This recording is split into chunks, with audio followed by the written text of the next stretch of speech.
ಒಬ್ರು AWL ಕೊಡ್ತಿದ್ದಾರೆ, ಒಬ್ರು P1 ಕೊಡ್ತಿದ್ದಾರೆ, ಒಬ್ರು JCB ಡ್ರೈವರ್ ಕೊಡ್ತಿದ್ದಾರೆ. ಪೆಪ್ಪರ್ ಸ್ಪ್ರೇ ಅಂತ ಏನೋ ಲಿಕ್ವಿಡ್ ಅಲ್ಲಿ ಹಾಕಿದಾರಂತೆ. ಅದು ಎಲ್ಲ ಮಹಿಳಾ ಅಧಿಕಾರಿ ನೌಕರಿಗೆಲ್ಲ ಹೊಡೆದಿದ್ದಾರೆ. ಹಾಗಾಗಿ ಅವನ್ನ ಕೂಡಲೇ ಬಂಧಿಸಬೇಕು. ಏಕಾಏಕಿಯಾಗಿ ಹೊಡೆದಿರೋದ ಅಥವಾ ಹೇಗೆ? ಇಲ್ಲ, ಏಕಾಕಿ ಹೊಡೆದಿರೋ ಸರ್. ವಿಡಿಯೋದಲ್ಲೆಲ್ಲ ಒಳಗಡೆ ಹೋಗ್ಬೇಡ್ರಿ, ಬರ್ರಿ. ಸರ್, ಮಾರ್ಷಲ್ಗಳು ಸುಮ್ಮನೆ ಯೂಸ್ಲೆಸ್ ಅವರು. ಮಾರ್ಷಲ್ ಏನು ಮಾಡಲ್ಲ. ಅವ್ರೇನಿದ್ರು ಅವ್ರೊಂಥರ. ಆದ್ರೆ ಪೊಲೀಸರ ಸಮ್ಮುಖದಲ್ಲಿ ಹೊಡೆದಿರೋದು ಇದನ್ನು ಖಂಡಿಸ್ತೀವಿ ಸರ್. ಇವತ್ತಿನ ದಿನ ನಮ್ಮ ಕಮರ್ಷಿಯಲ್ ಸ್ಟ್ರೀಟ್ ಪೊಲೀಸ್ ಠಾಣಾ ವ್ಯಾಪ್ತಿಯಲ್ಲಿ BMTC ಬಸ್ ಸ್ಟಾಪ್ ಇದೆ. ಅಲ್ಲಿ ಇರ್ತಕ್ಕಂಥ ಫುಟ್ಪಾತ್ನಲ್ಲಿ ಇರ್ತಕ್ಕಂಥ ಏನು ಅಕ್ರಮವಾಗಿ ಫುಟ್ಪಾತ್ ಅನ್ನು ಎನ್ಕ್ರೋಚ್ ಮಾಡಿದ್ದಾರೆ, ಅದನ್ನು ತೆರವುಗೊಳಿಸಲಿಕ್ಕೋಸ್ಕರ GB ಆಫೀಷಿಯಲ್ಸು ವಿತ್ ಸ್ಟಾಫ್ ಅವರು ಅಲ್ಲಿ ಹೋಗಿ ತೆರವುಗೊಳಿಸಬೇಕಾದ್ರೆ ಅಲ್ಲಿ ಒಂದು ಇಬ್ಬರು ಹೊರಗಡೆಯಿಂದ ಬಂದು ಮತ್ತೆ ಅಲ್ಲಿರ್ತಕ್ಕಂಥ ಕೆಲವೊಬ್ಬರು ಜನ ಸೇರಿ ಅವರಿಗೆ ಕೆಲಸಕ್ಕೆ ಅಬ್ಸ್ಟ್ರಕ್ಷನ್ ಮಾಡಿ ಅವರಿಗೆ ಬೈದು ಅವರಿಗೆ ಅಸಾಲ್ಟ್ ಮಾಡಿದ್ದಾರೆ ಅಂತಕ್ಕಂಥದ್ದು ಕಂಪ್ಲೇಂಟ್ ಅನ್ನು ನಾವು ಇಲ್ಲಿ ಸ್ವೀಕರಿಸಿದ್ದೀವಿ. ಕಂಪ್ಲೇಂಟ್ ಅನ್ನು ನಮ್ಮಲ್ಲಿ ಮಾಧವರಾವ್ ಅಂತೇಳಿ AWL ಅವರು ಕೊಟ್ಟಿದ್ದಾರೆ, GB ಆಫೀಷಿಯಲ್. ಇವ್ರ ಪ್ರಕಾರ ಇವತ್ತೇನು ಬೆಳಗ್ಗೆ ಅಲ್ಲಿ ಹೋದಾಗ ಅಲ್ಲಿ AWL ಅವರು ಮತ್ತೆ ಕಿಯೋನಿಕ್ಸ್ AE ಇಬ್ರು ಅವರಿಗೆ ಮತ್ತೆ ಅಲ್ಲಿ JCB ಡ್ರೈವರ್ ಒಬ್ಬರಿಗೆ ಇವರಿಗೆಲ್ಲರಿಗೂ ಅಲ್ಲಿ ಅವರು ಹೆಲ್ಮೆಟ್ ಇಂದ ಮತ್ತೆ ಕೈಯಿಂದ ಅಸಾಲ್ಟ್ ಮಾಡಿ ಮತ್ತೆ ಸ್ಪ್ರೇ ಹಾಕಿದ್ದಾರೆ ಅಂತಕ್ಕಂಥದ್ದು ವಿಚಾರವನ್ನು ತಿಳಿಸಿದ್ದಾರೆ. ಅದಕ್ಕೆ ಸಂಬಂಧಪಟ್ಟ ಹಾಗೆ ಕಮರ್ಷಿಯಲ್ ಪೊಲೀಸ್ ಸ್ಟೇಷನ್ ಅಲ್ಲಿ ಈ ಸ್ಟೇಷನ್ ಅಲ್ಲಿ ನಾವು 126/26 ಅಲ್ಲಿ ಒಂದು ಕೇಸನ್ನು ರಿಜಿಸ್ಟರ್ ಮಾಡಿದ್ದೀವಿ. ಇದಕ್ಕೆ ಸಂಬಂಧಪಟ್ಟ ಹಾಗೆ ಈಗ ಆಲ್ರೆಡಿ 7 ಜನನ ನಾವು ಸೆಕ್ಯೂರ್ ಮಾಡಿದ್ದೀವಿ. ತನಿಖೆ ನಡೀತಾ ಇದೆ. ಇನ್ನೂ ಇದರಲ್ಲಿ ಯಾರು ಪ್ರಮುಖರಿದ್ದಾರೆ ಅವ್ರಿಗೆ ಅರೆಸ್ಟ್ ಮಾಡಲಿಕ್ಕೆ 2 ವಿಶೇಷ ತಂಡಗಳನ್ನು ರಚಿಸಿದ್ದೀವಿ.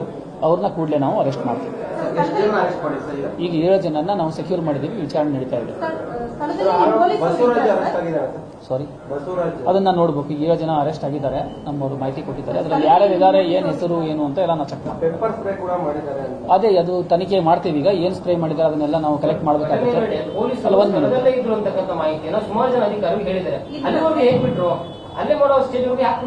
ಆಯ್ತು, ಅದನ್ನ ನಾವು ವೆರಿಫೈ ಮಾಡ್ತೀವಿ. ಈಗ ಅವರಲ್ಲಿದ್ರ ಇಲ್ಲ, ನಮಗೆ ಇಂಟಿಮೇಷನ್ ಬಂದಿತ್ತಾ ಇಲ್ಲ ಅಂತಕ್ಕಂಥದ್ರ ಬಗ್ಗೆ ನಾವು ವೆರಿಫೈ ಮಾಡ್ತೀವಿ. ಈ ಸದ್ಯಕ್ಕೆ ಅದೇನು ಸ್ಪ್ರೇ ಮಾಡಿದ್ದಾರೆ ಅಂತ ಹೇಳ್ತಕ್ಕಂಥದ್ದು ಪೊಲೀಸರು ಭದ್ರತೆ ಕೊಡಬೇಕು ಅನ್ನೋದಿದೆ. ಆಯ್ತು, ಇವತ್ತು ಬಂದಿದ್ದು ಇವತ್ತಿನ ಕಾರ್ಯಾಚರಣೆಗೆ ಅವ್ರು ನಮಗೆ ಇಂಟಿಮೇಷನ್ ಕೊಟ್ಟಿದ್ರ, ನಮ್ಮವ್ರು ಹೋಗಿದ್ರ, ನಮ್ಮವ್ರು ಹೋದ್ರು, ಯಾಕೆ ಈ ತರ ಆಯ್ತು ಅಂತಕ್ಕಂಥದ್ರ ಬಗ್ಗೆ ನಾವು ವಿಚಾರಣೆ ಮಾಡ್ತೀವಿ. ಆ ತರ ನಮ್ಮವ್ರು ಏನಾದ್ರು ತಪ್ಪಿದ್ರೆ ಅದ್ರ ಮೇಲೆ ಆಕ್ಷನ್ ತಗೋತೀವಿ. ಈಗ ಸದ್ಯಕ್ಕೆ ಕೇಸ್ ರಿಜಿಸ್ಟರ್ ಆಗಿದೆ. ನಾವು ಒಂದು ಸೀರಿಯಸ್ ಕೇಸ್ ಅನ್ನ ರಿಜಿಸ್ಟರ್ ಮಾಡಿದ್ದೀವಿ. 7 ಜನ ಅರೆಸ್ಟ್ ಮಾಡಿದ್ದೀವಿ. ಇನ್ನು ಮುಂದೆ ತನಿಖೆ ನಡೀತಾ ಇದೆ. ಮತ್ತೆ ಬೇರೆ ಯಾರಿದ್ದಾರೆ ನೋಡ್ಬಿಟ್ಟು ಅವ್ರನ್ನೂ ಸಹಿತ ನಾವು ಮೇಡಮ್ ಈಗ ಅದೇ ಅವ್ರ ಕಂಪ್ಲೇಂಟ್ ಪ್ರಕಾರ ಹೊರಗಡೆಯಿಂದ ಬಂದ್ರು ಒಂದಿಬ್ರು ಅಂತ ಹೇಳ್ತಾರೆ. ಗಾಡಿಯಲ್ಲಿ ಯಾವುದೋ ಒಂದು ಇನ್ನೋವಾ ಗಾಡಿಯಲ್ಲಿ ಒಂದಿಬ್ರು ಬಂದ್ರು, ಸ್ಪ್ರೇ ಹೊಡೆದ್ರು ಅಂತ ಹೇಳ್ತಾರೆ. ಸೊ ಅವರು ಹೊರಗಡೆದವರ ಅಲ್ಲಿಯವರ ಕುಮ್ಮಕ್ಕಿಂದ ಇದಾಗಿದೆನಾ ಅಥವಾ ಅವ್ರ ಕುಮ್ಮಕ್ಕಿಂದ ಇಲ್ಲಿ ಗಲಾಟೆ ಆಯ್ತಾ ಅಂತಕ್ಕಂಥದ್ರ ಬಗ್ಗೆ ನಾವು ವೆರಿಫೈ ಮಾಡ್ತೀವಿ. ನಾವು ಸ್ಟ್ರಿಕ್ಟ್ ಆಗಿ ಲೀಗಲ್ ಆಕ್ಷನ್ ತಗೋತೀವಿ. ಅಲ್ಲೇ ಮಾಡಿರೋ ಮೀಡಿಯಾದಲ್ಲಿರೋರು ಅವರೆಲ್ಲರೂ ಕೂಡ ಕನ್ನಡ ಪರ ಹೋರಾಟಗಾರರು ಸರ್. ನಾವು ನೋಡಿದ್ವಿ ಅವ್ರನ್ನ ಮೀಡಿಯಾದವರು. ಹಂಗಾಗಿ ಅವ್ರು ಯಾರು ವ್ಯಾಪಾರಿಗಳಲ್ಲ. ಅದು ಯಾರೇ ಇರಲಿ, ಅದು ಯಾವುದೇ ಸಂಘಟನೆ ಇರಲಿ, ಅದು ಯಾರೇ ಬೀದಿ ವ್ಯಾಪಾರಿಗಳಿರಲಿ, ಕಾನೂನನ್ನ ಕೈ ತಗೊಳ್ಳಿಕ್ಕೆ ಆಗಲ್ಲ. ಈಗ ಅಲ್ಲಿ ಸರ್ಕಾರಿ ಕೆಲಸ ನಡೀತಾ ಇತ್ತು, ಅದಕ್ಕೆ ಅಡ್ಡಿಪಡಿಸೋದು, ಸರ್ಕಾರಿ ಅಧಿಕಾರಿಗಳಿಗೆ ಹೊಡೆಯೋದು ಇದು ಅಕ್ಷಮ್ಯ ಅಪರಾಧ. ಸೊ ಅವ್ರನ್ನ ಯಾರನ್ನೂ ಬಿಡ್ಲಿಕ್ಕೆ ಆಗಲ್ಲ. ಈಗ ಆಲ್ರೆಡಿ ನಾವು 7 ಜನ ಸೆಕ್ಯೂರ್ ಮಾಡಿದ್ದೇವೆ. ಇನ್ನು ಯಾರೇ ಇದ್ರು ಅವ್ರನ್ನ ಬಿಡಲ್ಲ. ಸೊ ಮುಂದಿನ ದಿನಗಳಲ್ಲಿ ಸಹಿತ ಸಾರ್ವಜನಿಕರು ಯಾವುದೇ ರೀತಿಯ ಈ ತರ ಕಾನೂನನ್ನ ಕೈ ತೆಗೆದುಕೊಳ್ಬಾರ್ದು. ಆ ತರದ್ ಏನೇ ಆತಂದ್ರೂ ನಾವು ಬಹಳ ಸ್ಟ್ರಿಕ್ಟ್ ಆಗಿ ಆಕ್ಷನ್ ತಗೋತೀವಿ. ಅವ್ರ ಜೊತೆ ನಾನು ಮಾತಾಡಿದ್ದೀನಿ. ಈಗ ಅವ್ರಿಗೆ ನಾವು ಆಸ್ಪತ್ರೆಗೆ ಕಳಿಸಿದ್ದೀವಿ ಟ್ರೀಟ್ಮೆಂಟ್ಗೋಸ್ಕರ. ಈಗ ಅವರು ಫಿರ್ಯಾದಾರ ಹೇಳಿದ ಹಾಗೆ ನನಗೆ 4 ಜನ, ಒಂದು ಅವರು AWL ಅವರು, ಅವ್ರಿಗೆ ಯಾರು ಹೋಗಿದ್ರು ಅವರು, ಮತ್ತೆ ಕಿಯೋನಿಕ್ಸ್ ಅಲ್ಲಿ ಕೆಲಸ ಮಾಡ್ತಕ್ಕಂಥವ್ರು ಒಂದಿಬ್ರು AE ಅವರು, ಮತ್ತೆ ನಮ್ಮ JCB ಡ್ರೈವರ್, ಅವ್ರಿಗೆಲ್ಲರೂ ಇಲ್ಲೇ ಇದ್ರು. ಅವ್ರಿಗೆ ಮಾತಾಡಿದ್ದೀವಿ. ನಾವೇ ಆಸ್ಪತ್ರೆಗೆ ಕಳಿಸಿದ್ದೀವಿ. ಕಂಪ್ಲೇಂಟ್ ಅನ್ನು ತೆಗೆದುಕೊಂಡಿದ್ದೀವಿ. ಈಗ ನಾವು ಮುಂದಿನ ಕಾರ್ಯಾಚರಣೆ ಮಾಡ್ತೀವಿ. Thank you. ಕಾರ್ಯಾಚರಣೆ ಮುಂದುವರುವಂತದ್ದು. ಸೊ ನೀವು ಗಮನಿಸ್ತಾ ಇರಬಹುದು, ಏನು ಇದೇ ಒಂದು ಭಾಗದಲ್ಲಿ ಶಿವಾಜಿನಗರ ಬಸ್ ನಿಲ್ದಾಣದ ಪಕ್ಕದಲ್ಲೇ ಏನು ಒಂದು ಫುಟ್ಪಾತ್ ಇತ್ತು. ಈ ಫುಟ್ಪಾತ್ ನಲ್ಲಿ ತೆರವು ಮಾಡುವಂತಹ ಸಂದರ್ಭದಲ್ಲಿ ಬೆಳಿಗ್ಗೆ ಒಂದು ಗೂಂಡಾಗಳಿಂದ ಹಲ್ಲೆ ಆಗಿತ್ತು.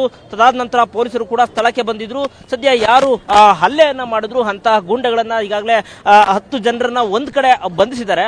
ಮತ್ತೆ ಯಾರು ಅಂದ್ರೆ ಏನು ನಮ್ಮ ಕರ್ನಾಟಕ ಸೇನೆ ರಾಜ್ಯಾಧ್ಯಕ್ಷ ಏನು ಬಸವರಾಜ್ ಪಡುಕೋಟೆ ಅನ್ನೋ ವ್ಯಕ್ತಿ ಇದ್ದಾನೆ, ಅವನು ಈಗಾಗಲೇ ಇಲ್ಲಿಂದ ಎಸ್ಕೇಪ್ ಆಗಿರುವಂತದ್ದು.